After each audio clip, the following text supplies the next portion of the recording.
вольерным кашлем или комплексом вольерного кашля, так правильно, часто сталкиваются владельцы молодых собак. Вольерный кашель проявляется резким началом, то есть вчера ваша собака была здорова, а сегодня уже кашляет много, часто, иногда откашливая даже белую пену.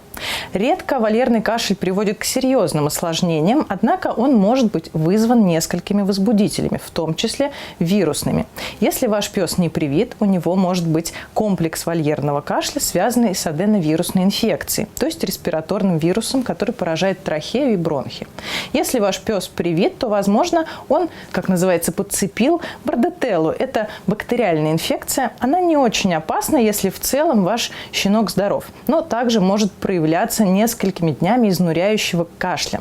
Вольерный кашель лучше всего наблюдать у врача. То есть, если ваша собака закашляла, отведите ее к ветеринару. Зачем это нужно? Во-первых, мы должны исключить пневмонию, то есть поражение более низких отделов дыхательной системы, и решить, нужны ли антибиотики собаке или не нужны. Во многих случаях мы справляемся даже без антибактериальной терапии, просто назначая определенные противокашлевые препараты.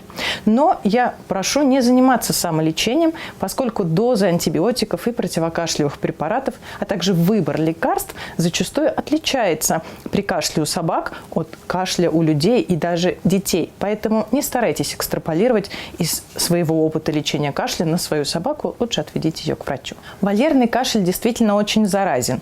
Он не так страшен, но он действительно может заразить за короткое время большое количество собак, особенно, повторюсь, если это молодые собаки с еще не стойким иммунитетом. Его поэтому так и называют питомниковый, вольерный. Он чаще проявляется в местах скучного содержания животных. Но если ваш пес пообщался с кем-то на собачьей площадке, у кого был вольерный кашель, вполне возможно, что его не минит чаша сия. Но это не страшное заболевание, однако лучше все равно наблюдаться у ветеринара.